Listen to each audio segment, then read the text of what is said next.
can be shortly in the future, but it can be just far enough away to where you never get there. Oh, that's good. Yeah. I'm gonna have to think about that I gotta stroke my big long white beard on that one. Wise one. Well, you can't see him, but he does have a long. Hang on, let me see if I can. There it is. Yeah, see, he does have a long white beard. Oh, yep, I see it. There we go. There we go. I am the wizard in the room. Yeah, so we have a little crowd here listening to you today. Hello. I wish I could see you guys better. It's like Miss Joyce get the light off. Yeah, we have a certain ambiance we keep the studio in while we in here. It sets the mood. Yes. So it seems like you have named your book very well. You call it The Road to Now. That's very on point and powerful. Yes, yeah, David, very right. Powerful. Yeah, because it's right. All of that happened, and then here you are. Now what? Yeah. That's right.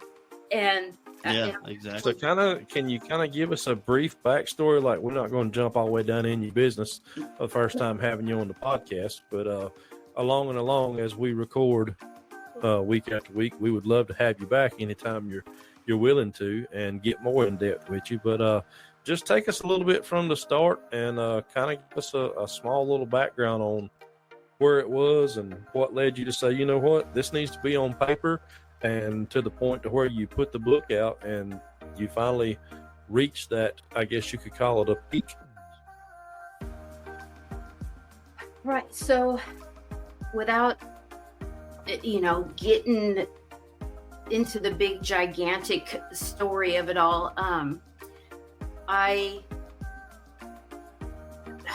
so once upon a time, I was married with children, and I was a fashion designer, and I owned a boutique, and everything on the outside looked fine, and I was trying to keep up with that.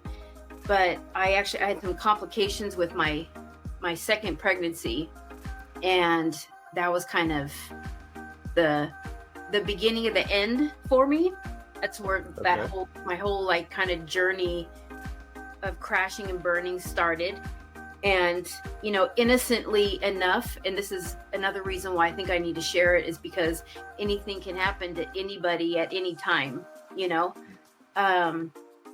So I had my third trimester. They ended up inducing because they were afraid I was going to have a stroke. And then they induced. I had to come back. They had left placenta behind. And that was like the start of like one infection after another. I didn't even know that this was a real thing, but they gave me more antibiotics from an overgrowth of bacteria from too many antibiotics, which I didn't even know that was a thing. And so it was just more antibiotics, more pills, more diagnosis.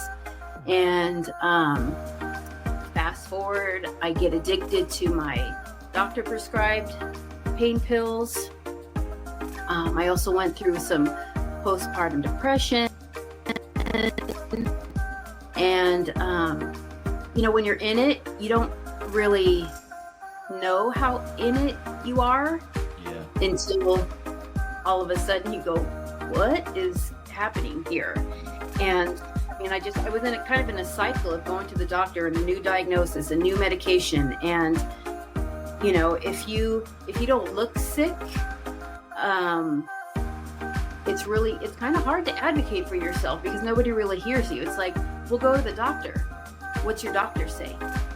And that was the problem. It was like, well, my doctor just gives me more diagnosis or medication. And that's what I'm trying to say to you. Hello, anybody that will listen, at that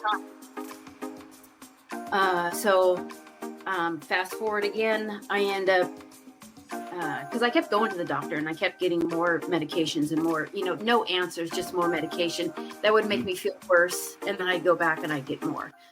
So I tell my family, I'm going to stop taking everything. Nobody's listening to me. I'm going to do something dramatic. And again, you know, I'd always hear, what are you complaining about? You have everything that you need and you could want, which kind of plays tricks on your mind too, because you're actually, or I did, started questioning myself, like, what am I complaining about? Am I making this stuff up? Like, it just didn't even make sense that I couldn't find anyone to like hear me or have a conversation with me about it. It just was, go to your doctor, go to your doctor. So eventually I start going out at night, and I'm about as pathetic as a human being can be. And I am, you know, I'm like the drunk girl that's whining and complaining and just wants somebody to listen to her. And I end up at a party, and somebody shoots me up with heroin. Oh, wow. Yeah. So that's where I don't even know how to explain, really, because, you know, at first I made it okay. I made up stories in my head, like, oh, okay, I can be a mom. I can, because I played co-ed soccer and co-ed softball with my husband. I can get out on the field. I can be normal. I don't have to go through this loop of go to the doctor, get more medication, feel worse than I did before. So whether it was right or wrong, in honesty, at first, like I said, I made it okay. And of course, I mean, that doesn't last long. You know, I mean, then that turns into like a spiritual warfare. Like, who are you? What are you doing? And seriously, like the devil, like in my ear, kind of laughing at me, saying, look where you got yourself in, you know, look where you are now, idiot. So when you're in that place, and another reason why I share so openly and honestly is I didn't wake up one day and decide I'm going to ruin my entire life. Right. Yeah. Right? Like, and once you realize where you're at, and you have like any kind of glimpse of reality, the self-stigma, the shame, the guilt, the absolute like loathing that you have, like, I mean, I hated myself. How on earth could I not only do this to myself, but to my family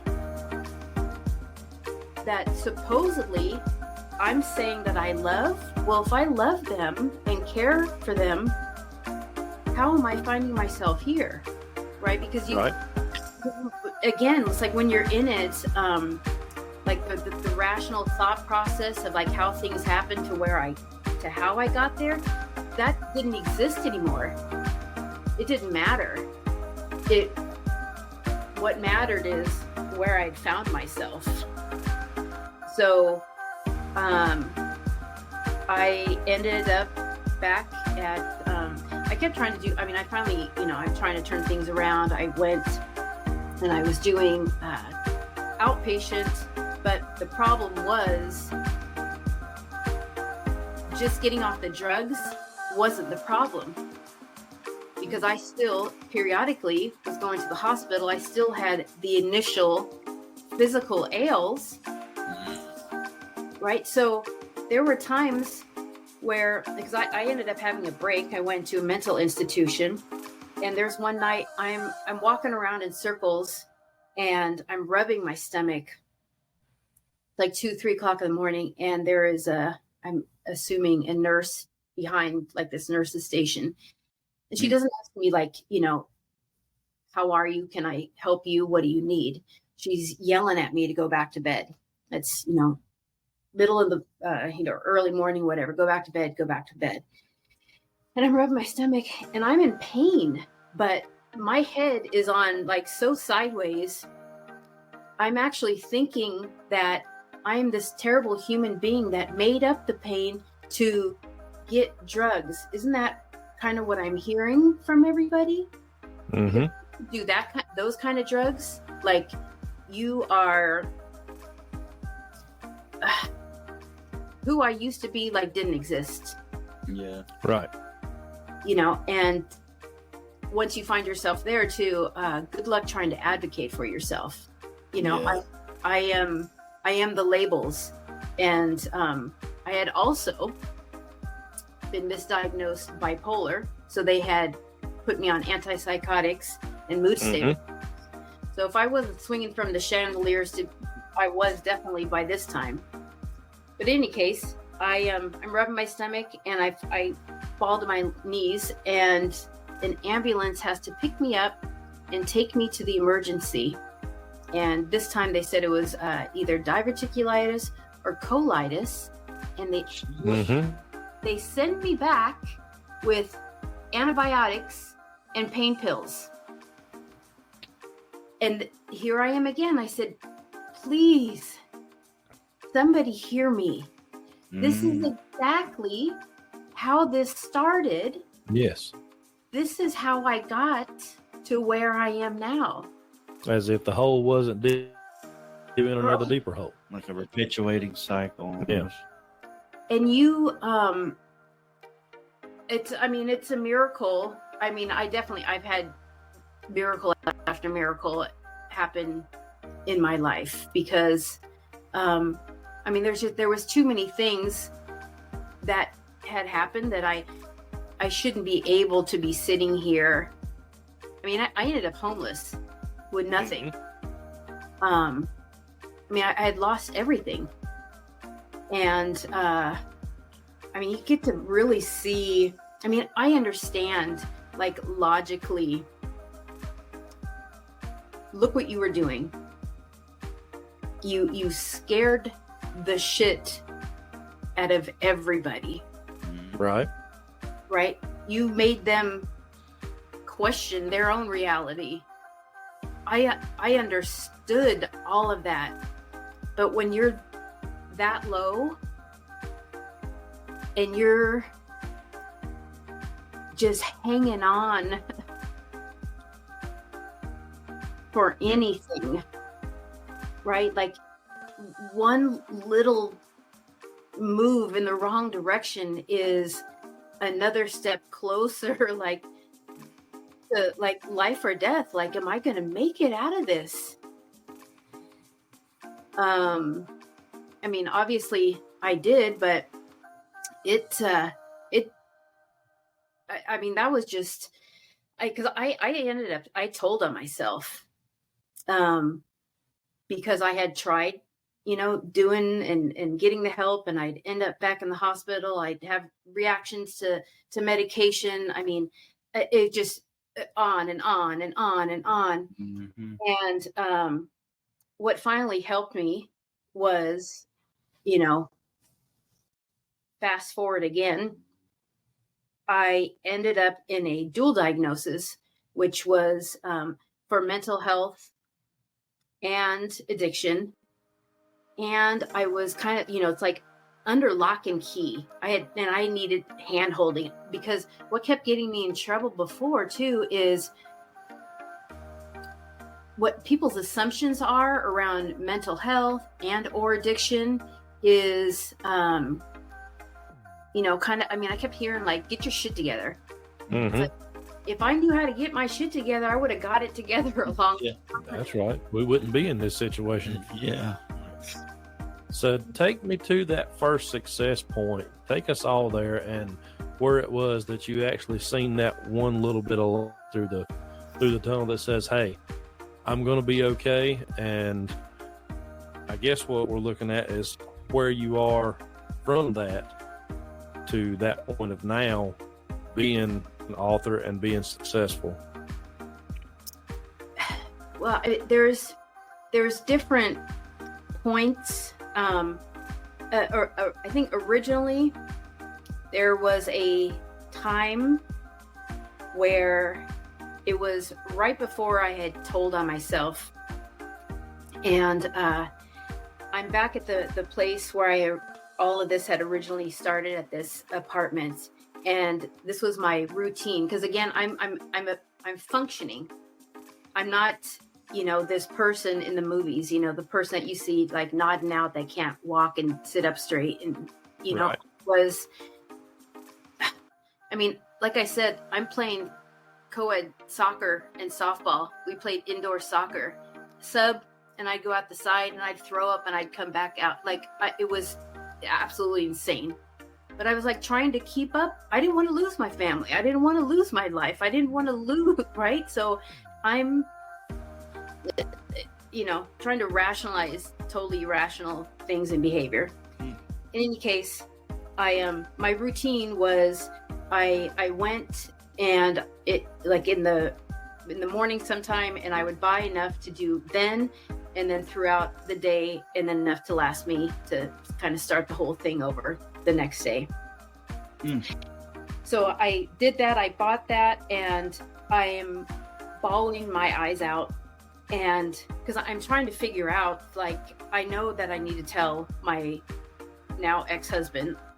I need to tell him myself, what on earth am I going to tell him? How, if he didn't hear me before, and now I've added, not just like I'm not smoking pot, like I'm a heroin addict. Like, how on earth do I do this? And like I said, I'm sitting there, I'm crying. I cook it all up without even paying attention. I did all of it. And as I did that, I said, God, why would you want me to suffer so bad? And it was simultaneous. I heard him and felt him, and he said, I don't. And I got up and I walked out. Okay. The amount of drugs that I did should have killed me. And that was the first glimmer of hope and light, and knowing that, because I'm not a religious person, but I always had God. I always had something always with me, right? Whatever you want to call it. Right. But I was running and hiding in shame and guilt. There was no way I was going to ask and reach out to God. But he showed up when I needed him the most. Oh yeah, they always do that. We've had several times here on the podcast where we, to whatever religion we all are in the room, it all shows up when you need it to. But so take me to right now. How's things with you now, and what's in the foreseeable future? Well, yeah, I mean, sometimes when I think, like I said, I was homeless, and this is my condo that I'm sitting in that I own. How did I even get here? I don't know. One step at a time. But once I started, healing and doing the work and doing like the root cause, I started uncovering a lot more. The more I uncovered, the more it kind of showed me, like, I didn't go back to design. Because of all the things that I went through and the things that I learned, I knew that this is kind of my purpose. This is my mission. However, that's going to show up. And it showed up, in the book, and I coach and I'm a speaker. And, I kind of eat, sleep, breathe these things, because we're still talking about mental health and addiction and so many other things, like we haven't progressed at all. Right. And that boggles my mind. I got you. Mm-hmm. Okay. Well, like I said earlier, we want to have you back again, and for the sake of time, I'm gonna have to start wrapping up. But you've got a beautiful story that you've told, and we need to plan on having a show that could be more towards that, and we'd like to have you back on and kind of get to know you from the author standpoint and hear the successes in your life. But we're going maybe some updates, Yeah, absolutely. Kind of following your path that you're on now, and we'd like to. We've heard more of the low points, but next time we have you on the show, we'll go through all the successes, and you can keep us up to date on where things are, just like your book says, the road to now. And I'd like to definitely talk to you about more and find out more about the Jessica that's successful and on her way to the, I guess what we call the upper. Yep, the upper room. Beautiful. Thank you. Okay.